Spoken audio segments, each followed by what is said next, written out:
Hi everyone, hope you are great and doing well. Today I am here with another new topic in which I will explain you about how the navigation button setting in your Vivo Y21t.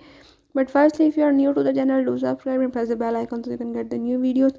Now let's move toward the topic. In this video, I will explain about the navigation button settings in your device Vivo Y21t.